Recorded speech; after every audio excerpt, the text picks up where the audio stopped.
Hello again, everybody. Welcome back to the podcast Retro Life for You, movies of the 80s and 90s. My name is Chris Adams, host of the show, and as always, to my right there is Travis Rollins. And today we have a very fun show for you, a very fun episode. Me and Travis have been looking forward to this. On the screen down below us, if you'll notice here, we got Mr. Neil Ross. Neil, Legendary voice. legendary Neil Ross. Thank you Hi, for coming in everybody. today. How are we doing? We Doing are great. well. Doing great. Thank you. Good. Glad to hear it. Very glad to have you on the show. As Travis mentioned to you earlier, like you said, voice of our childhoods, man. I Hmm. can't. I was looking at your IMDb, and I'm like, I know you made the comment in your book, and I was laughing. You said Frank Welker's in everything, but I was looking at yours. I'm like, well, good lord, everything I watched, he was in. Hmm. Well, it's funny. I just to keep me humble with my whatever it is, 300 and some odd credits. Periodically, I go to Frank's IMDb listing. He is now over 1,000 credits. Ah, Good grief. he just showing Yeah. off. That's all. Yeah, he's just showing off. You know, I did the best I could with what I had. What can I tell you? And I have just about zero regrets. Oh, you shouldn't. You were Yeah. very great in what you did. You had so many things that I didn't know you were in. Some of these things you did till I was reading what you sent me, and I was like, wow, this man has been in everything I've watched, and you've worked with people that I didn't even know did voiceovers. I just run one by you real quick. This is kind of funny to me.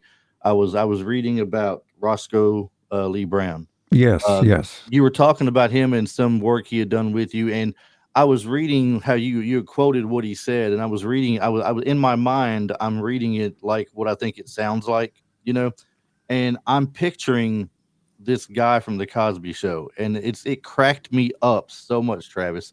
I got to the bottom of the screen of reading that, and it is the guy from the Cosby Show. I swear, it's if you've ever watched Cosby. I think you did, Travis. Yeah, I did Do you some. remember the episode where where Cliff brings in a ringer for his pinochle game against his dad and his friend? Yeah. That guy right there. I was Okay. picturing him, and that is who it was. It blew my mind. Heck yeah. Yeah. He So was an Blew my amazing. mind that I got so excited too, seeing that this is original Voltron, original GI Joe. One of my favorite video games of all time, Legacy of Kain. Like, just you can do the list is unreal of what Mr. Ross has contributed to us. It is just mind blowing. Transformers, Yeah. Jim. My wife talks about how Jim is like her favorite ever. I said, well, he did the movie and the TV show, like everything. It's so awesome. Well, thank you. And yeah, you mentioned Roscoe Lee Brown, one of the most unforgettable people I ever met in the business. An amazing raconteur. I went to his memorial. They actually had simultaneous memorials in Los Angeles and New York. I was at the Los Angeles one, which was sort of hosted by Lawrence Fishburne, who was a huge a friend of Roscoe's. And Roscoe, as I said, was the most wonderful storyteller I ever met. And Lawrence talked about a time when they had dinner together, and Roscoe told him a story, and then said, "Well, Lawrence, I, I think I've told you everything now. There's nothing left." And Lawrence said he turned to Roscoe and said, "That's okay, Roscoe. Tell me again." There He you was go. so good you would want to hear these stories more than once. A remarkable character. That's part of the fun of the business, and it's is the people that you run into. It was such a diverse crowd back in the day. You almost never met anybody. You really didn't meet anybody who started out in the voiceover business. Everybody had a backstory. Oh, I was a stand-up comedian. I was an actor. I was a stage actor. I did TV. Some writers, just an amazingly eclectic group of very sharp, very talented people. It was so damn much fun to be around them. Heck yeah. And Roscoe was one of the most unforgettable characters I ever met. And he started out with us in Visionaries. which Mhm. only ran one season. You may not be familiar with it. I thought it I was a remember it. wonderful show, but for some reason they didn't pick it up. But that was the first time he'd ever done animation. And this was a guy who did Shakespeare. He not only did Shakespeare, he taught it. Wow. And, very, very erudite guy. And he suddenly finds himself in this situation. And he was helpless with laughter during most of the sessions because it was just all so absurd to him. But he picked it all up very quickly and had a very lovely animation career towards That the was end of his life. that's one of the things that we've noticed through doing the podcast here over the last 2.5 years is how many folks that do end up in voiceover, and you have people that like supporting cast or whatever that would be in a film or television that move into a lot of voice acting that are surprising to us. Like Yeah. we'll have people that were like, "What? That person doing that?" Or that's like we mentioned Mean Gene Okerlund, how you did Mean Gene Okerlund on Hulk Hulk. Hogan. Rocky Yeah, and Wrestling. Chris was like, when we were kids, we didn't know that wasn't Mean Gene. We were just like, "What?" Well, bless your hearts. I got close to him. I never thought I really nailed it, but I did my best. Oh, and that's what a lot of us do really when it comes to wrestling anyway. We're all sitting here thinking we're Macho Man or we're Hulk Mm, Hogan or, yeah. we don't sound anything like them when we do it, but in our minds we do, and we're just having a blast with it. I can't imagine getting paid to do something like that. That would be like, for me, the ultimate job, I think. I would just get paid to make funny voices or to just Yeah. talk and be a character in something or do a voiceover for a book, like an animation, not an animation, but what do you call it? Just Audiobook or audiobook. Thank you, yeah. narrating an audiobook or something. It just sounds like a great thing. Yeah, it was miraculous. People will find it hard to believe because there's been so much publicity about voiceovers in the last, I don't know, 20, 30 years. Everybody knows what it is, and just about everybody wants to be in the business at this point. But way back when, there was a time when I didn't even know voiceovers existed. I was working at radio stations, being a disc jockey and a production guy. And as a result of my production work, doing commercials and promos, I began to focus more and more on the voices that I heard in the national television commercials and the voices that I heard in the radio commercials that came to the station from the major ad agencies in New York and Los Angeles. And I would wonder, who are the people who do this work, and why do they sound so much better than I do? And I thought, well, maybe they have better microphones. It didn't occur to me that they might be far more talented than I was, you know. And one day, out of the blue, this record promoter from Los Angeles just happened to utter the phrase or the contraction, I guess, voiceovers. And I said, "What the hell's that?" And he said, "Oh, cartoons, commercials, promos, voiceovers." I said, "You mean that's a business?" He said, "Yeah, they have agents. It's a whole thing up here." And it's like a lightning bolt hit me. We were standing in the parking lot, and I just thought instantly, God, if there's any job that's absolutely perfect for my little weird grab bag of talents, if you will, it's voiceovers. That's what I need to be doing. I just didn't know it existed. Heck yeah. And it took me another 10 years to get it going, but that was that. As I say, back in those days, nobody knew the business existed, really. There were just a relative handful of people running around doing this stuff. And Well, that uh, that would explain too why you had so many people doing like for Disney cartoons, like the same guy that did Baloo and Louie and did one person would do 50 different characters hmm at a time in a like for Looney Tunes or for Disney hmm or Or whatever. just one cartoon in general. It'd be one person doing three voices in one cartoon. Yeah, yeah. Yeah, well, they used to like that. They used Mhm. to try to cast people who could do multiple voices. That's kind of gone by the waysides over the years. Mm. But when I started out in the early '80s, yeah, if you could do multiple voices, you could be very much in demand because the union contract said they could have three different voices for the same session fee, essentially. Oh, And so, yeah, they would try to find people who could do multiple voices in an episode. And as I say, that there's not much emphasis on that anymore, but that's the way it was. And of course, yeah, I was just talking to somebody about Mel Blanc the mm-hmm, other day, and he basically did everything at Warner Mm-hmm. Brothers. mm-hmm. You know, Right. you listen to all those different voices. When you're a kid, it doesn't occur to you, but as an adult, if you start listening to those and you go, "Oh, I see. Yeah, okay, that's the same guy." But Right, right. you know, And he just had this ability to create these voices, and Well, that's like when I started imitating people very at a young age. I saw early on that Kermit the Frog, and then Mr. mm-hmm, Piggy, and then mm-hmm, it's like every mm-hmm. and Fozzie Bear. They all sound exactly the same with different little nuances. Yeah, yeah, yeah.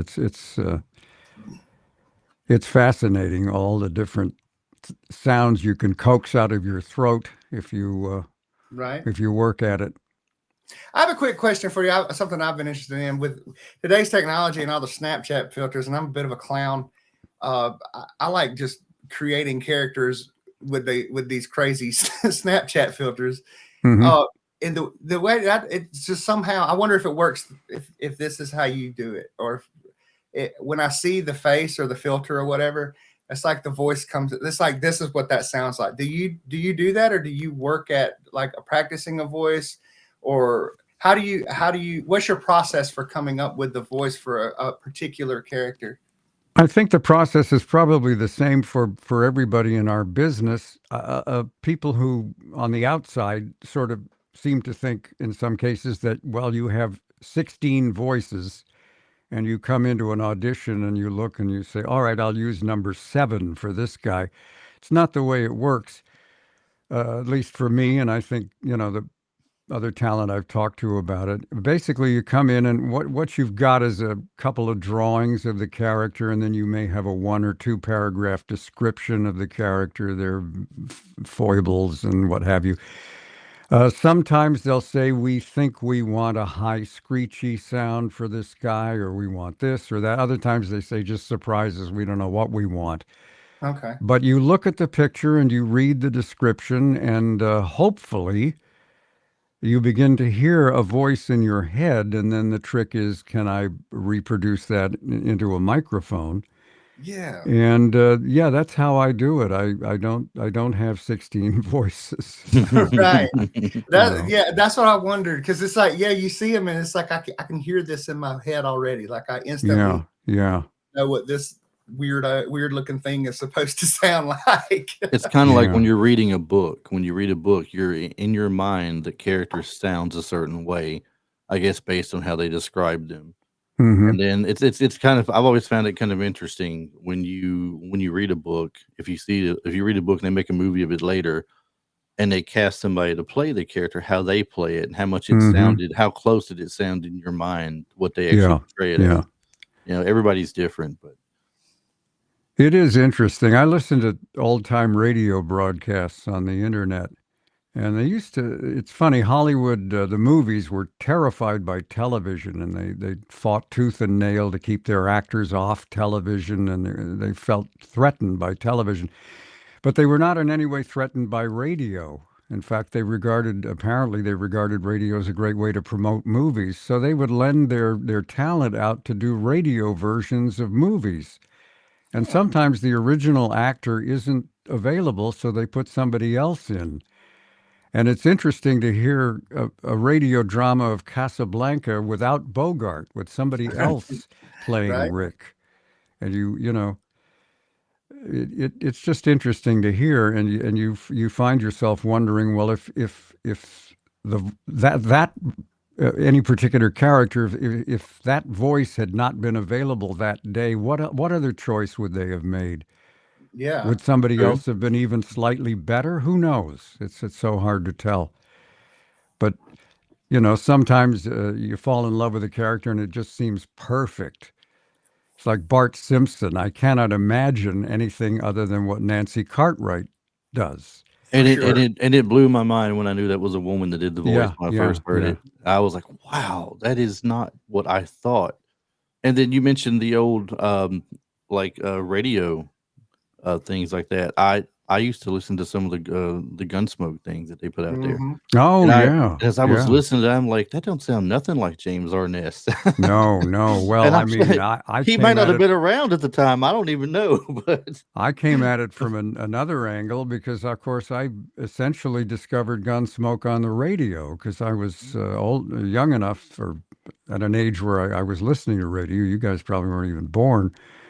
So, I mean, to me, Matt Dillon was William Conrad, that astonishing voice that he had. And then when they get on television, I mean, here's this big, good looking guy, but he didn't have Bill Conrad's voice. Of course, I had no idea what Bill Right. Conrad looked like. Well, that's Yeah, not when I did see a picture of him, I said, "Well, yeah, okay, I realize why they didn't let him play Matt Dillon on television." But right. yeah, it was a Miss completely Miss different Kitty might not have been cast. chasing him around too much, I guess. It's funny. I ended up working with Parley Bear, a veteran voice and on-camera actor, and he was Chester in the radio Gunsmoke.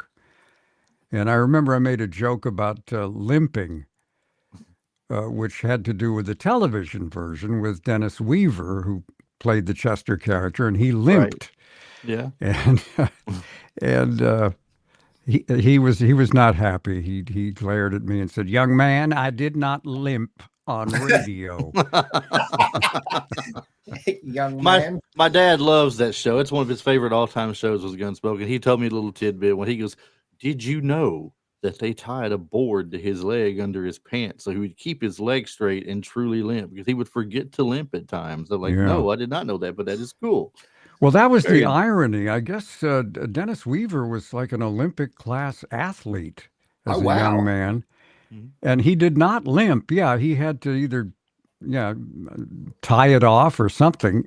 Meanwhile, the guy playing Matt, who's supposed to walk normally as a result of a World War II injury, he limped. And they had to cover that up. If you look closely at an old gunsmith, once in a while when he's walking, you go, "Oh, I see it.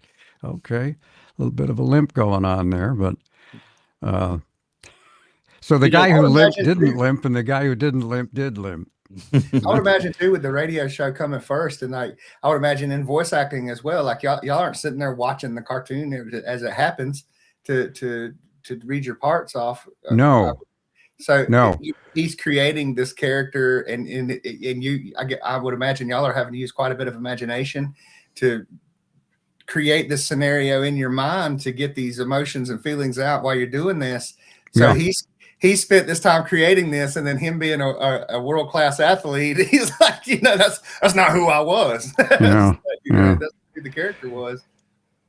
The interesting thing to me, or in the business, is, and I didn't realize this until it was pointed out by the late lamented Jack Angel, that in voiceovers, 90% of the time, we're the last thing that happens.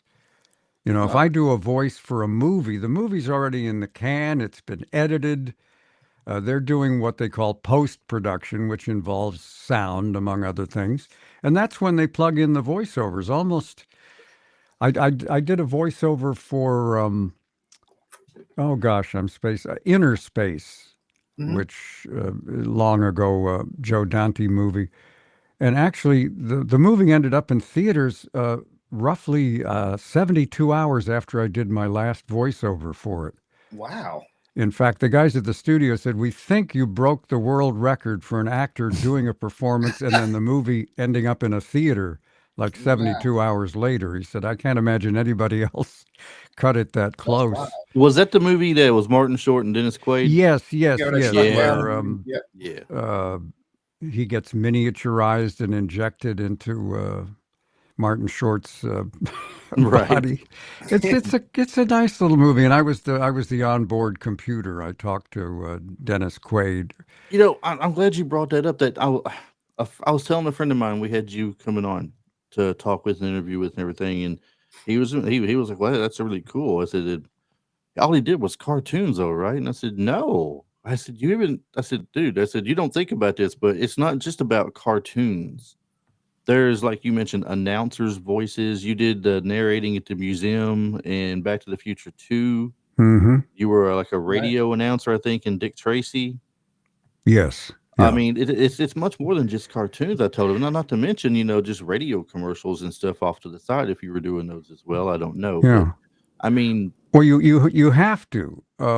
There's really no job in voiceover that's going to make you rich. Well, with maybe one or two very, very rare occurrences. hmm You have to do everything. Uh, animation, you have to be able to do promos and trailers for Mhm. television and movie shows. You do radio commercials, you do voiceovers for television commercials. Uh, just anything involving the voice, and you have to be open to doing all of that stuff because that's how you make a living. No single job is going to get the job done for. It's not like somebody who's a regular in a network television show and that's their job and they go there and they do that all day long and they don't do right. very much else. But voiceovers, you've just got to be all over the place. I remember Unless reading you were doing three cartoons at once. I think at one point you were doing what Voltron, GI Joe, and Transformers all at once, or was that it? all sort of happened in the same time frame. Yeah, yeah. Yeah, I would get I, I, confused. I, I say to people that, if you become successful, your agent's job changes. When you first try to get started, they're just trying to get you work.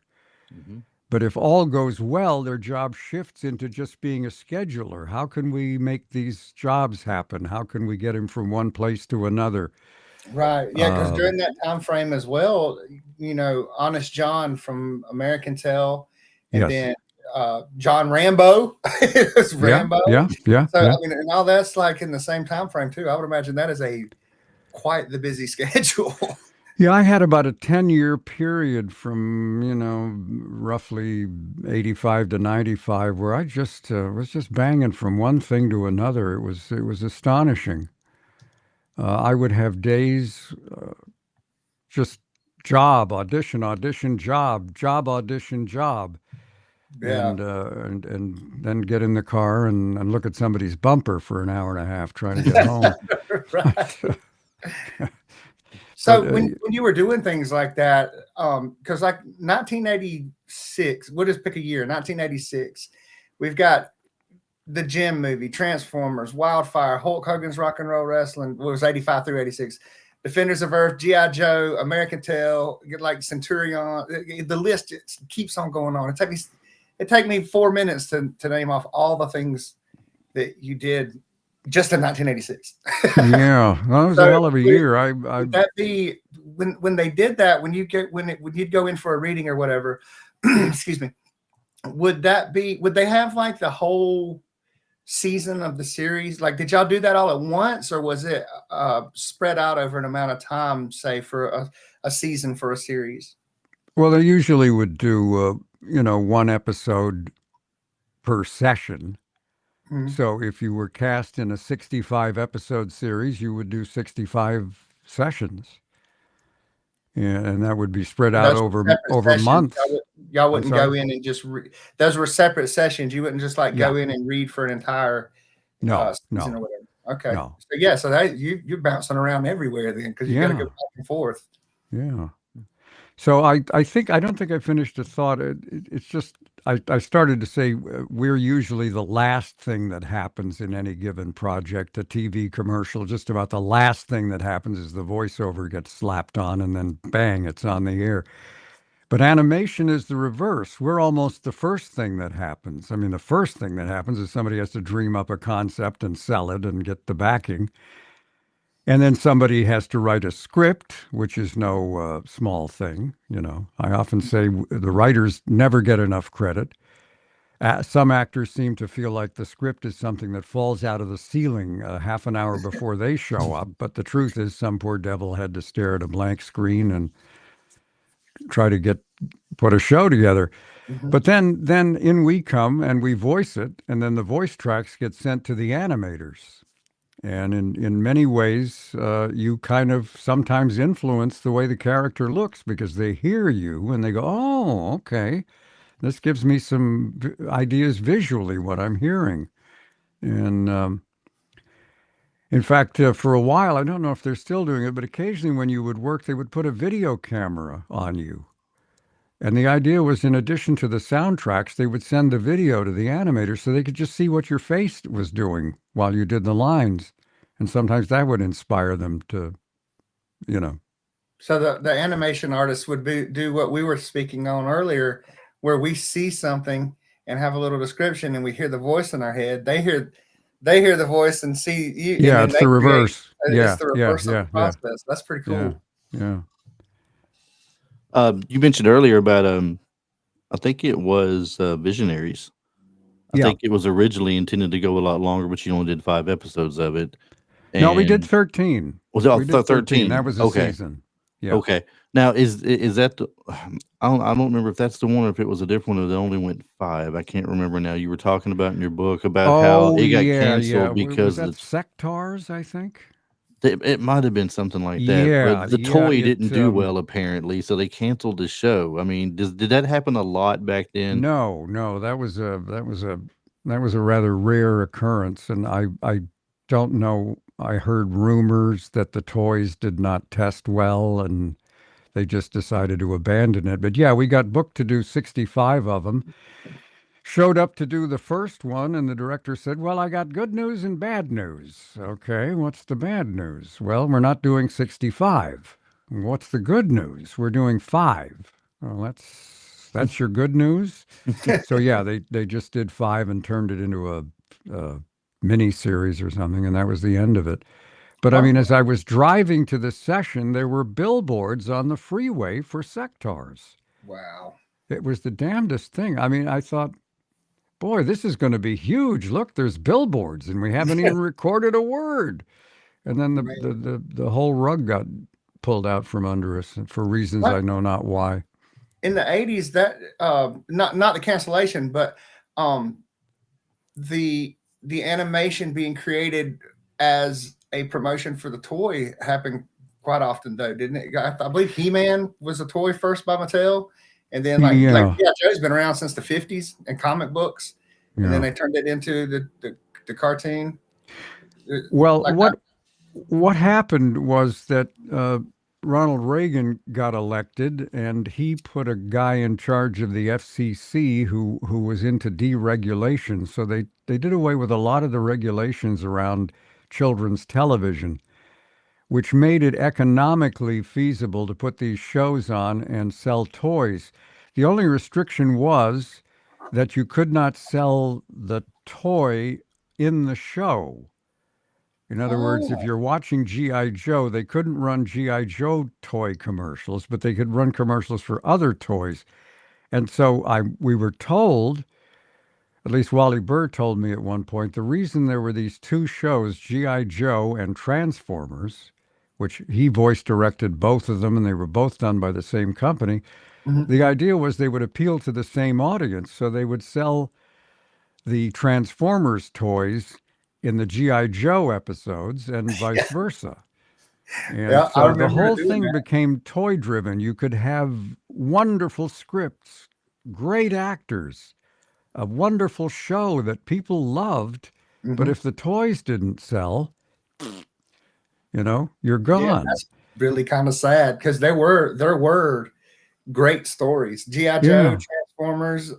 We loved one. Oh man, what was it called, Chris? The one with 3030 star That's something. Brave Star. Brave Star. That's a Brave Star. Filmation cartoon. Yeah. Yeah. So it's interesting, people sort of were very dismissive and they said these are just half-hour toy commercials. That's all they are. And of course, my answer to that was if that's all they were, then why are they still remembered and revered And 40 love. years later? People Yes. hold conventions and fans come. I mean, it was more than just a half-hour toy commercial. 100%. Very much so. I mean that team that Sunbow put together to do GI Joe and Transformers. I'm talking producers, writers, uh, animators, actors, the whole thing. It just sort of the whole became greater than the sum of its parts. Hmm. And I think those were excellent shows. They were not just toy commercials. No, absolutely not. That's like that harkens back to like we were saying earlier how we are so honored to have you here because we hold you in such high esteem, especially when we found out you were three of the guys from the original Voltron. And, the cats our age are like, what was it when Power Rangers came out? We're like, oh, dude, this is just live action Voltron, Yeah. And then my son finds out that you were Honest John, and you doing. Oh my gosh, we haven't even touched on the video games. The Command and Conquer. We played hours and hours of Command and Conquer, and Kane's Legacy is one of our all-time favorites. It just got a new remaster. I was curious as to whether or not you were in that. I imagine they kept all the same voices.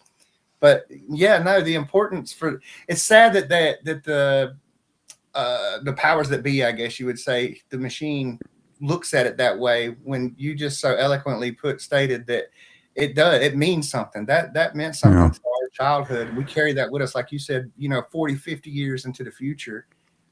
Well, it is called show business, and you got to make a buck. Yeah. Eventually, or it dies, and so you have this strange balance of art and commerce, and sometimes they're incompatible. But yeah, as I say, the finished product, I think, speaks for itself after all these years. Heck yeah! So I know this. As we say, making a living and doing voiceover work, it's a job. It's very different than movie acting or something. Like you said, you got to stay busy to make a living at it. That also, I would think, makes it a labor of love as well, so to speak. Like you got to be passionate about it. What were what were some of your standout roles to you that you enjoyed doing? Well, or was it all just like a blur? No, it's kind of a blur, but things do stand out. I was, I guess selfishly, the characters that were the most rewarding, ironically, have turned out to be the characters that people remember and reference, and so I suppose Voltron, Keith, and Shipwreck and G.I. Joe, and Springer in Transformers, and the other characters that I did, and then getting to do the Green Goblin in one of the Spider-Man iterations, the Spider-Man that the series in the mid-90s. Getting to do both Norman Osborn and the Green Goblin, that was fun. So those are the ones that I remember, and then there's others. I was very happy with at the time anyway what I did in Visionaries, but the show just went nowhere and got forgotten. And that's the thing; it's a roll of the dice. I mean, we went in every bit as passionately to do Visionaries as we did G.I. Joe and Transformers and all the others, but for some reason, Visionaries just didn't make it. I love going to the Comic Cons and seeing people there and getting to meet them and everything. And I was wondering, do you get asked a lot to do one particular line or a voice when they come to see you? Oh yeah, but, people want to hear the Green Goblin. And then they want to hear me do the famous line that Springer does in the Transformers movie, which is, I've got better things to do tonight than die. Yeah.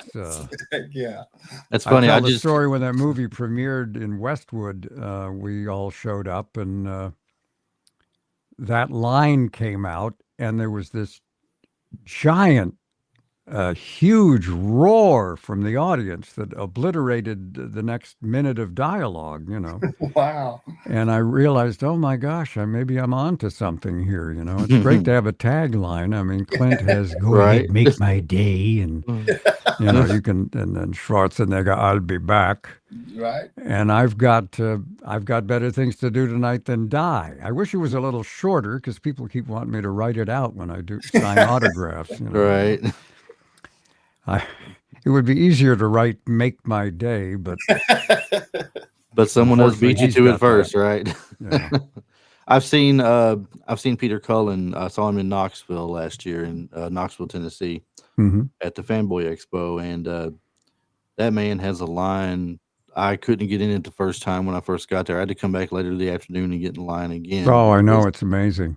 It's uh, unbelievable. and he had a little panel he did where he was telling stories about doing like Eeyore and Hmm. the Optimus Prime, and he made the quote, you know, one shall stand, one shall fall, and the place just went crazy over it. I'm sure it did. I'm sure it did. The funniest thing he did though was his story about Eeyore, talking about how they were going down the road, Eeyore and Winnie the Pooh and Tigger and whatever the piglet, I guess it was. They're going Yeah. down this road and they come to a creek and they got to cross the creek. And Eeyore has been singing this song, and as he goes into the water, he's still singing it, Hmm. and he's imitating the sound of being underwater, singing Oh. and then coming back up.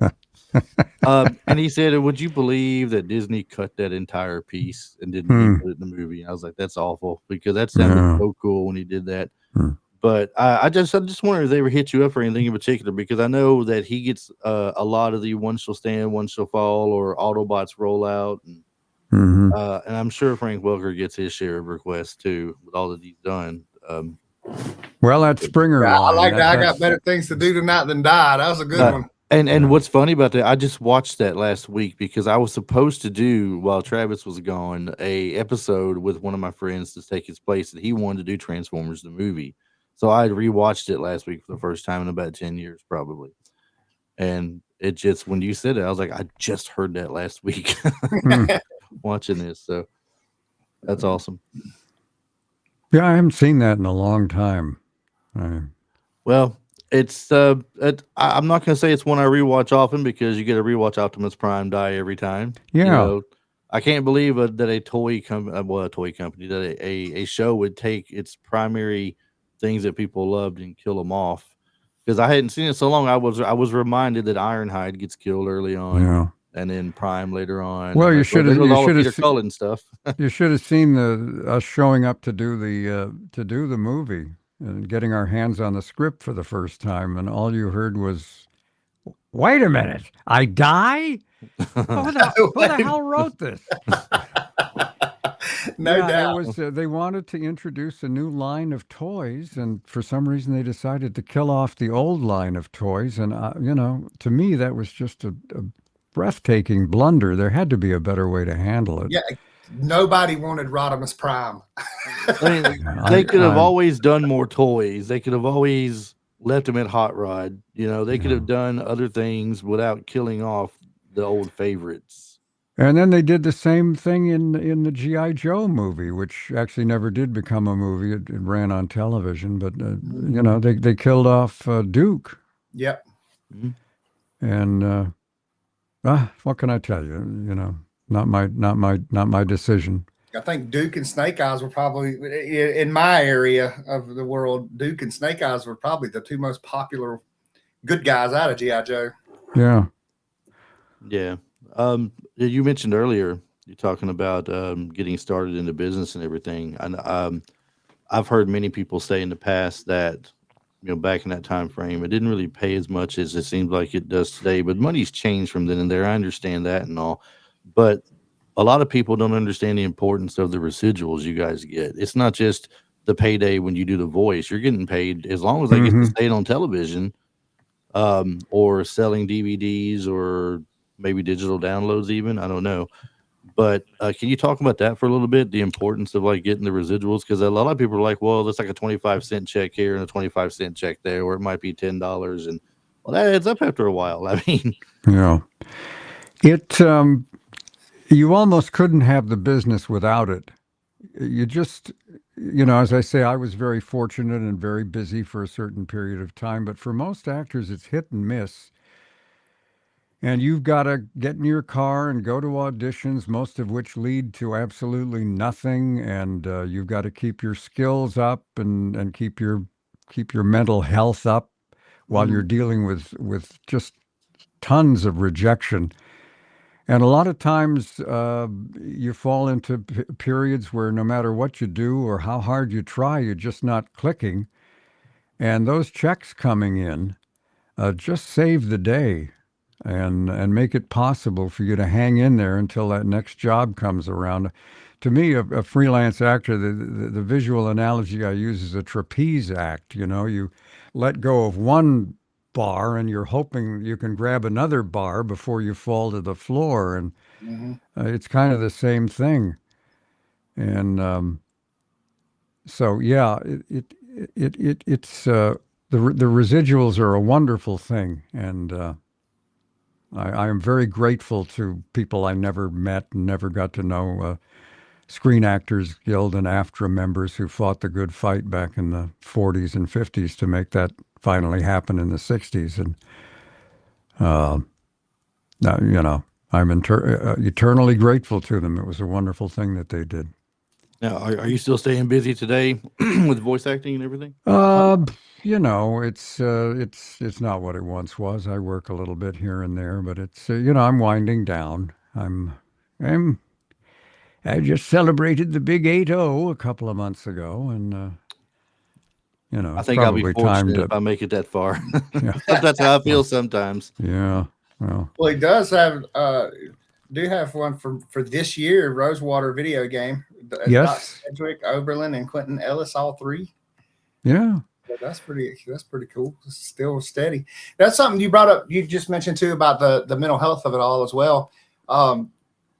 I think a lot of times too, we as fans don't realize we hold y'all in such high esteem, um, and it puts y'all, I guess, on a pedestal, so to speak, that we don't realize that you're human too. We just think it's this glitz and glamour. The average mm-hmm, person would think it's all this glitz and glamour all the time. You know, like you've been, it's been kind of a running theme of how you've actually, it's not easy. You have to work, and then you have to deal with the rejection, and then you have to, running all over the place.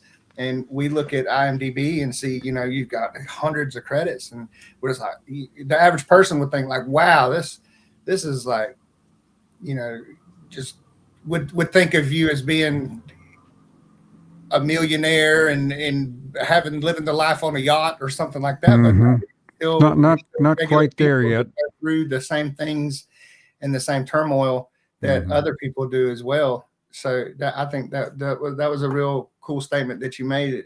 It kind of humanizing to remind us all that someone like yourself who has fought that fight and stayed diligent and kept on going to stay and work and to build the body of work that you had, the discipline and determination that it takes to just keep going. I appreciate that. Oh, thank you. Yeah. Well, every no job is perfect. Everything has its drawbacks, and Mhm. you just have to be willing to deal with rejection. You show up at these auditions and it all feels great, and everybody, oh, that was wonderful what you did. That's great. And then the phone does not ring, the email does not ping, and you sit around going, what did I do wrong? How did I screw up? Why didn't I get that job? And in a lot of cases, it's probably nothing to do with you. Mhm. Probably, God knows. But as I say in my book, which I could probably. I was about to say, Plug tell it. people about your book real quick. We've Yeah, been mentioning it, but we haven't really I talked finally about it wrote yet. this massive, look at how big that is. I wrote this massive tome about my radio and voiceover days. And you can find that at Amazon, and you can find an audio version at Audible. The book is called Vocal Recall: A Life in Radio and Voiceovers. Do you And narrate the Audible version? yes, we held huge auditions. Thousands of actors showed up, and by strange coincidence, I got the job. I don't know how that happened. But you do sound Yes, an awful lot like him. I I mean, do sound a lot like me, don't I? yeah, you do. I Right. mean, That's probably why I got the job. I was hoping you did. There are some biographies and stuff I'm an avid Audible user, and there are some on here that someone would the autobiographies or biographies or whatever that are read by someone else. That's why I was hoping Hmm. that you did it. Oh yeah, yeah. Well, I'm too cheap to pay somebody, so. There you go. But what I started to say was, I used to keep meticulous records of everything for some reason, and when I was at the most productive point in my career, I would average one job for every 11 auditions, Wow. which is, actors will tell you that's amazing. I mean, a lot of people you run into, the auditions pile up into the hundreds with no work. Really? Uh, Wow. and just dealing with that mentally, it's like, am I even meant to do this? How the hell can I show up for 150 auditions and not get a job? It's got to be me. And but even 1 out of 11, which is spectacularly good, is still, it's one yes for every 10 no's, and those no's pile up. And you just have to keep giving yourself a pep talk and soldier on. And so it's, yeah, I it's a just got it. tough, huh? I just got it. I just downloaded it on Audible. I'm sorry, I didn't mean to Oh, interrupt you, man. oh, bless your heart. Thank you. I'll Look, be listening to that look, tonight. I only made been here his a few sale. minutes. Look at Already that. made a sale. I mean, I should have done infomercials. Look at that. The see, phone is blowing off the wall. you talk about the rejection aspect of it. People today, it's all over the internet. You can look and see it everywhere where they tell you now's the time. Get into voiceover work. Anybody can do it. You don't have to have years of training. Anybody can get into voiceover work today. And maybe it's true. Maybe anybody can get into it, but does just anybody have that ability to take all those rejections and continue to move forward? And the word they say a lot of people don't make it because of that very reason. They think they're going to make it big for seeing these things on Google everywhere. And Yeah. then they get out there and they try to get a few things. And after the first 10, 15, 20 of no's, they get real discouraged. And then by the time they hit 50 no's, they're like, I don't think I can do this. And they go Yeah. back to regular jobs or something. Yeah, it's not easy. It's not easy, and sometimes I'll be talking to somebody, and they'll say the equivalent of, you know, when we have Thanksgiving dinner, I get rolling and I do all these characters and voices, and my family just cracks up and they love it. I think I should be in the voiceover business. What do you think? And I say, well, maybe you should, maybe you shouldn't.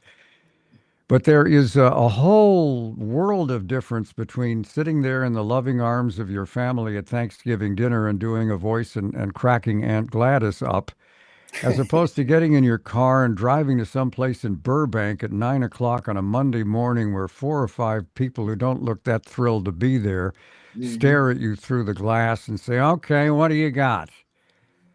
And Yeah. you can, it takes a while to get used to that, to be able to perform under pressure, to show up at a session and you hit a line and the director's not buying it. And well, do it again, do it again, try this, do it again. Meanwhile, 4 or 5 fellow actors are standing there looking at their shoes and muttering, when is he going to get this line? I'd like to go home, sometime today.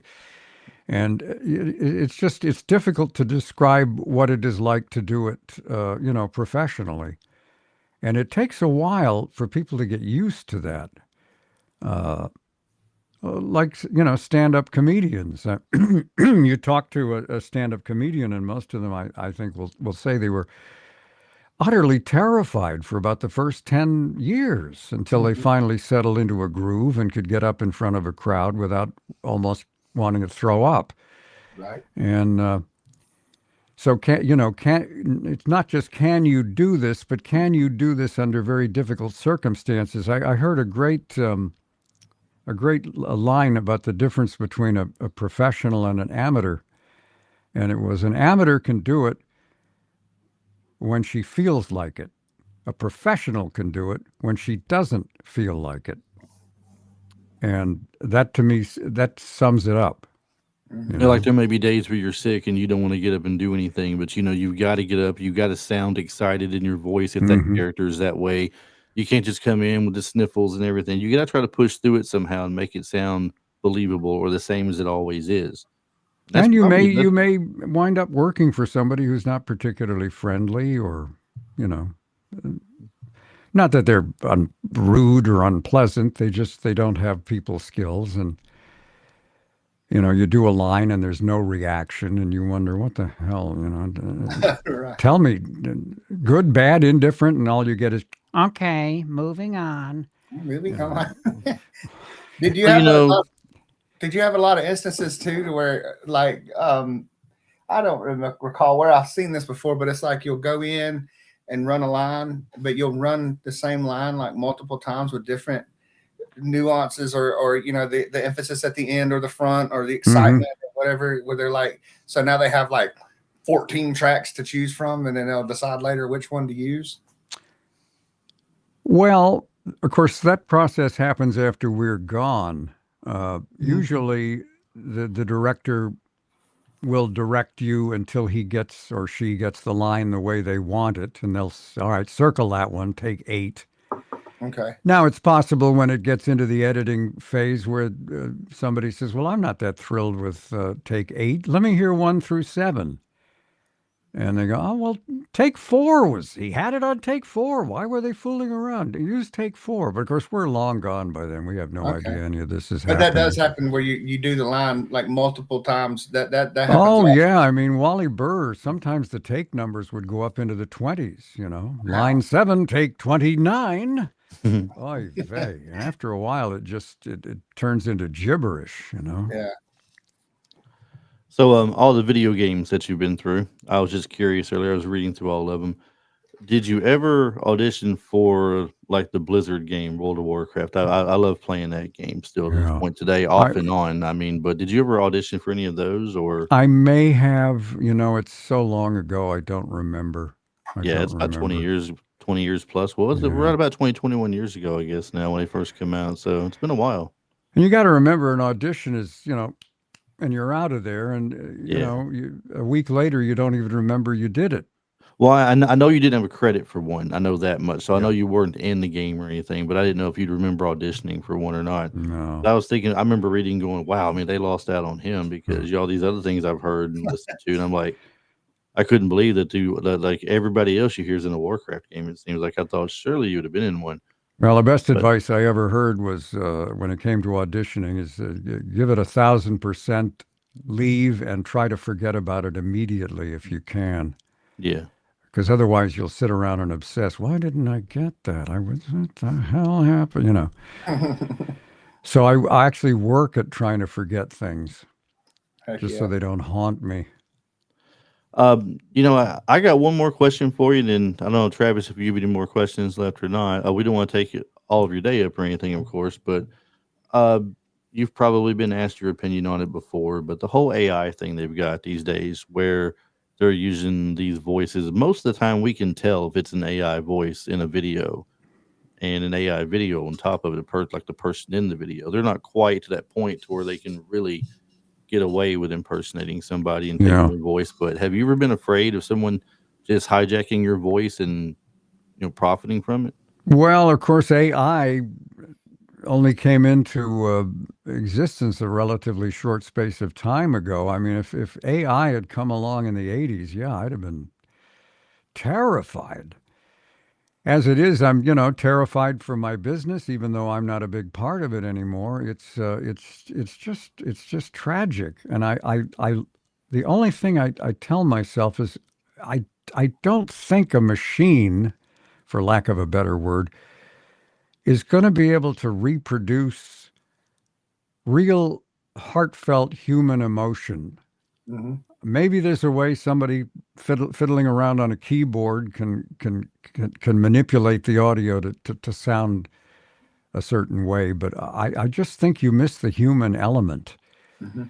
And the idea that I record a few lines and somebody just takes that and creates innumerable projects from which I don't in any way profit, it's just a horrible concept. For sure. But I don't know how it's going to turn out. I mean, we're fighting the fight right now. There's a strike on video games because they're trying to get a contract where there's some way where we can get a handle on this AI before it destroys our business. And I Mhm. don't know how that's going to end up. It's frightening. Yeah, And there's a lot of people that have said over the years robots will take over everything before it's over with. It's yeah, like well, an actual Mhm. Terminator story out there somewhere. Yeah. No, Robots will it's. have your jobs. Robots will be doing the voices now, or AI, or computers, and I think the fans are going to have to step up and help us. If and not buy games that are just AI generated. Yep. right. Insist on And of real course, human involvement. I think there's actual people who have, I don't know, they signed contracts or sold the rights to a character, or maybe I didn't James Well, Earl I Jones do I read something a like that piece. before he passed away about I'm Darth sorry. Say Vader? again. Did James Earl Jones do something like that about Darth Vader's voice Yes, before he passed away? my understanding was yes. He became. He was suffering health issues, and he just couldn't show up for these sessions. And they said, "Well, what if we created an AI thing?" And they worked out an agreement. In a situation like that, you can kind of see they want to maintain that voice, that character. Um, on the other hand, they might have been able to find somebody who could double him. I don't know, Hmm. but yeah, in situations like that, I guess I could see it. But just the idea that they can just rip any actor off like that is just frightening to me. It is. Without a doubt. Travis, do you have anything else for Mr. Ross today? I don't think I got any questions. Just I'm still just over here fanboying, just to say thank you for being on with us today, taking time out of your day to talk to us, and how you're just adored. Like I said, I showed my kids like I'm about to talk to this guy today. Like, look at this. And, my kids are like, "What? Wow!" So it's like Oh, just bless their hearts. We'll give them my best, and it's been a pleasure talking to you guys. Thank you. yes, sir. Hey, if you will, tell everybody the name of, just show them your book one more time and tell them the name of it, Okay. and then let them know where they can find you online. There's Vocal Recall. If you want to know more about the book, there is a website cleverly called neilbook.com, neilbook.com, and that will have all the information on the book and where to get it and how to get it and all of that sort of thing. So Okay. Well, thank that'll you be in the for show notes allowing me for to sure. plug it. Oh, no problem. I'm glad you did. That'll be in the show notes for sure. The link to that, so everybody can check that out in the show notes and get that to go there and check that book out and go ahead and buy it. I'm getting the audio version now that I know you've read it yourself, that you narrated it. That's got to be pretty cool when you get to the point of the characters, I'm sure. So it's that, and I've already read through most of it already at this point, but listening to it will be a whole different scenario. So Yeah, that's gonna be fun. very fun. And Well, one would My hope. library already. yeah, That was a well, lot of work. I think that's the last book I'll ever narrate. That's a They lot of say work. that's a job right there. Yeah. Oh, That's it another is. thing they tell people. Oh, get into narration with Amazon, or you can do that. Anybody can do this. Just sign up for it and start auditioning for books, and you'll get someone to let you read one. Well, let's say you do, and you got to read one that's 800 pages long. Well, you got to read it first to understand what you're Mm-hmm. getting into. Then you got to go back, after you've made notes of characters and what they should sound like, probably you think, and all this good stuff. Then you got to go back and read it for real. Then hope you get it nailed. If not, you meant to reread some chapters or something. Or it's a lot more work than what a lot of people realize. And uh, my hats off to you for doing it. I couldn't. I thought at one point that sounded cool too, but when I seen how much all the extra work of the all the reading and everything, the editing I don't mind. I Mm-hmm. don't mind the audio editing or anything like that. That's fine, but the there's just so much tedious stuff to it. It seems like so. It's work. It really is. Even though I wrote the thing. Right. And you already know what it's supposed to sound like, but just Yeah. still going back and reading it and everything again I after actually you've read written it it and all. twice. I did an initial version and I ran it by a friend of mine who's very knowledgeable and he said, "This is not going to work. You got to go back and do it again." Wow. And That's what I'm saying. I mean, if it don't sound right the first time, you got to go back and fix it. And yeah. but anyway, thanks so much for coming on today and spending an hour of your day with us. We truly appreciate you. I'm sorry I missed you in Huntsville, but if you're ever out at another one again, I don't know how often you get down around the Tennessee area, like Kentucky, Tennessee, Alabama, places like that. But if you do, I'll definitely try to make it out. Well, thank you. And Well, let's hold yeah, that thought and hope for the best. yeah. All right. Well, thanks once again for coming on, everybody. It's Neil Ross, and I'll go ahead and let you go from here, and we'll finish the show. We're just going to wrap things up, and All right. hope you have a great day, man. You too, guys. Thank you. It's Thank been you, a Mr. Neil. pleasure. I You have a really good one. appreciated it. I'm going to click on this thing that says leave, All right. and then you guys can wrap it up from there. Thanks again, You have a everybody. wonderful day. Yes, sir. Thank you very much. Bye bye. Bye bye. All right, everybody. That was Neil Ross, the basically hero to us from our 80s and 90s. I All swear. right. The Like we said, the legendary man, Neil Ross. legendary, but in everything. I didn't mention a lot of the cartoons he was into him because I know he knows what he did and everything. My But gosh, it'd take you 30 minutes to read the list. I am going to go down the list just a little bit here, and I'm going to try to make it as quick as I can for the people who are listening to the show and watching us when this comes out. I just want you to have a basic idea of what this man has Bef- done. Before you start too, though, one that I failed to mention, which is crazy. He was Mayor Domino in Final Fantasy VII Remake, and he's Yeah. also in Rebirth, the second part of it, Right, which is right. enormous among video gamers. I don't know the show Life Pod. That was the very first thing that's listed in 81. Mhm. Voice of Main Cerebral, it says. But in 81, 82, 26 episodes of Spider Man, the TV series, Norman Osborn and the Sandman, both.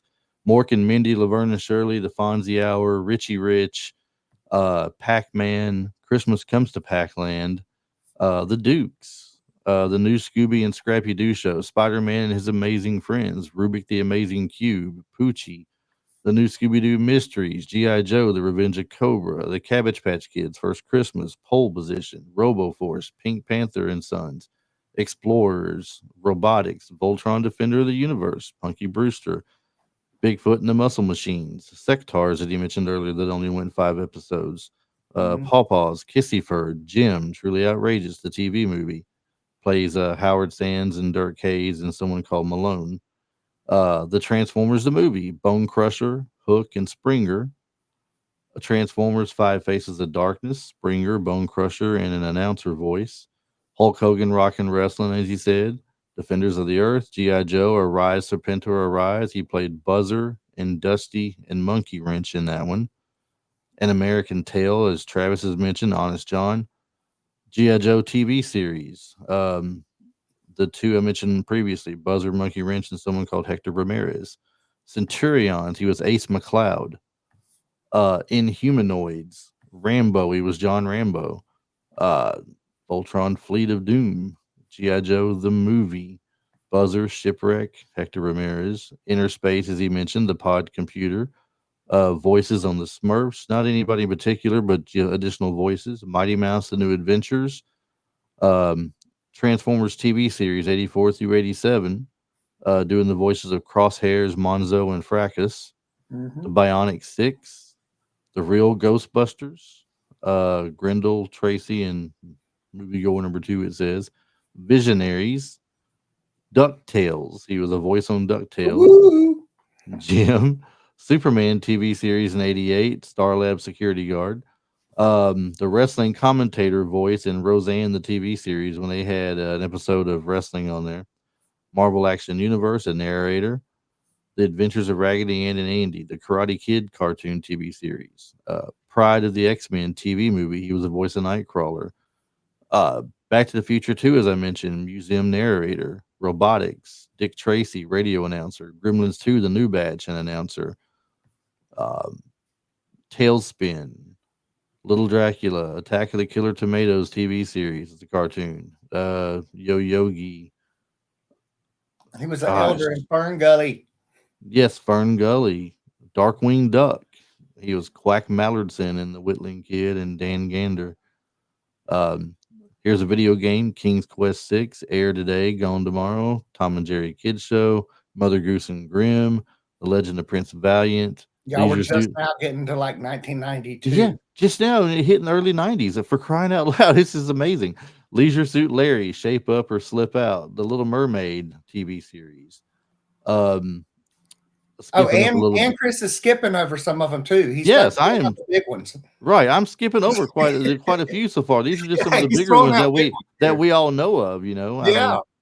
mean, Thumbelina, Animaniacs, the announcer in Animaniacs, the announcer in Rugrats, Oh, yeah. Oh, you Batman. passed one of the best Batman movies ever, though.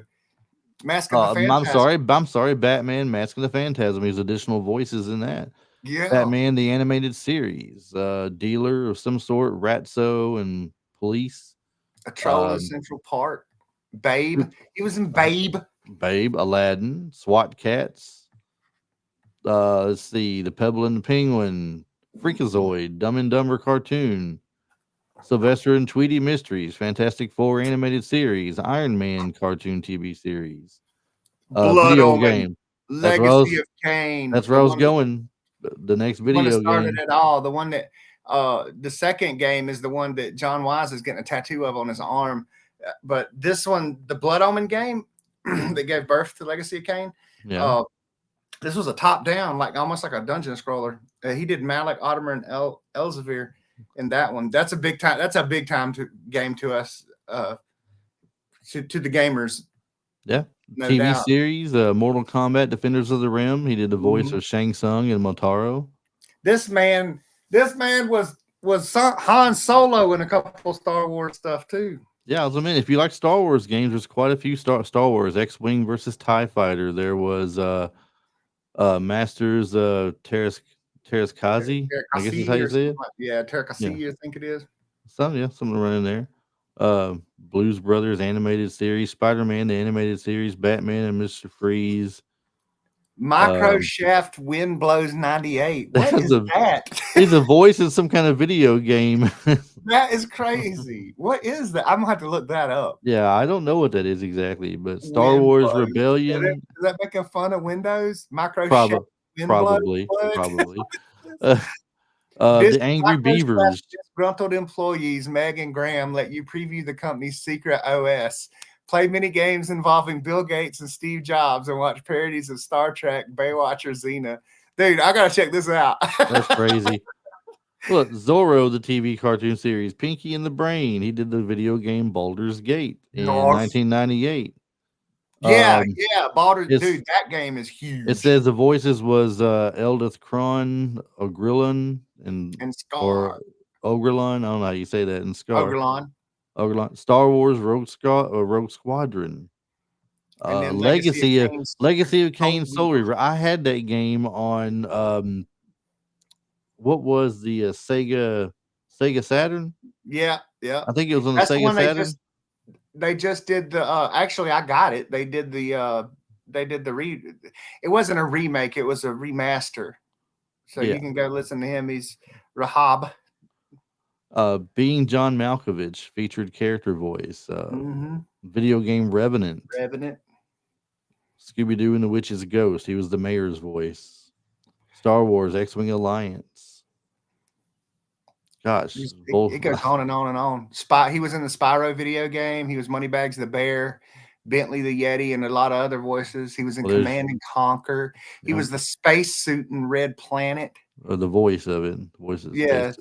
He was on Johnny Bravo one time. As a whoa mama alert. Whoa mama. More Command and Conquers, like Metal Gear Solid 2, Sons of Liberty. And now we just hit the 2000s. And we skipped a ton. Yeah, and we just now hit Star Wars Jedi Starfighter, Command and Conquer Renegade, Soldier of Fortune 2, Double Helix, Bruce Lee, Quest of the Dragon. I'm just gonna go. I'm just gonna stop right there and tell everybody to go look them up on IMDb. I just want to take a couple of minutes and then throw all these out there. He was in the first Call of Duty game. Yes, but I just want to throw some out and let this sink in, everybody. Really, how important he was probably to all of our childhoods and young adult, because all these cartoons, TV shows, and games. He was Sergeant Kelly. He was Sergeant Kelly in Doom 3, man. Ninja Gaiden, he was in that. Yeah. Adventure the Announcer and Adventures of Jimmy Neutron. I mean, Colonel Vaughn in Metal Gear Solid 3. Look, I said I was going to stop, but I'm still going. Yeah, dude. Just because it's just so impressive. It is so impressive. He really is, man. not just like generations of childhood. Like, you know what I mean? My son was looking over this, just going, "Wow, wow, wow." Yeah, because it's so much. And then, I mean, big things. Kung Fu Panda: Legends of Awesomeness. It's a TV series. He was Constable Hugh. Yeah, I mean, he was Marvel Wainwright and games, Ben 10. Marvel cartoons. Still doing Scooby Doo in 2017. Be Cool Scooby Doo. He did a voice called Scrooge in it. You ever played Mass Effect? I have not, no, Well, those who but I have do. I do know of it though. the codex that you hear a lot, because it's the codex. It's the narrator. He's the narrator for the code of the codex. So he's the codex voice in Mass Effect 1 and 2. Like I said, everybody look him up. It's very impressive. You won't be disappointed when you see all that he did. And 3. I hope everybody enjoyed listening to this today as much as we did talking to him. It was truly a blast. I really would have enjoyed getting to meet him in Huntsville if he'd been able to be there.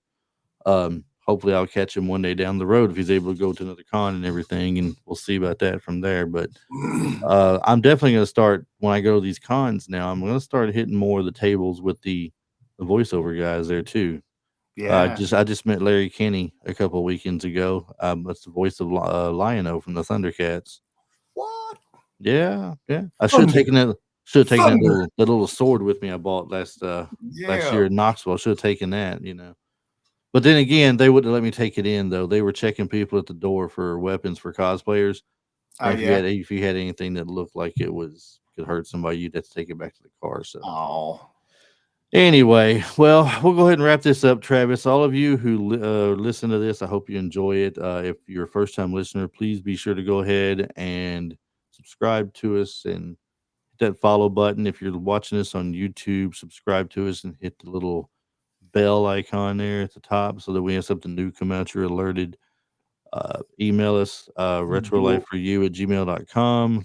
And if you just want an all around way to listen or watch, go to the website www.retrolife, the number 4, the letter u.com, and you can listen to us in your browser. And if you go into the show notes, as long as it's been uploaded to YouTube at that point, you can go ahead and click on the video and watch from there.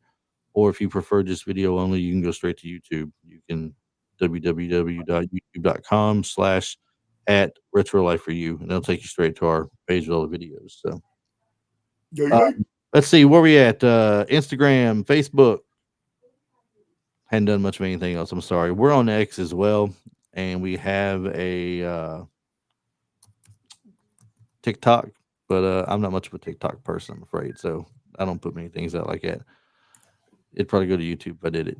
But anyway, check us out on there. Follow us at all the social medias. Keep up with what we got going on, and we love participation from you guys. So reach out to us. Get on the social media pages and communicate with us there. Send us the emails, however you want to do it. We love hearing from you. So, Travis, What do you call a transformer that drops some acid? a transformer that drops acid? Yeah. What? A trypticon. Bye, Travis.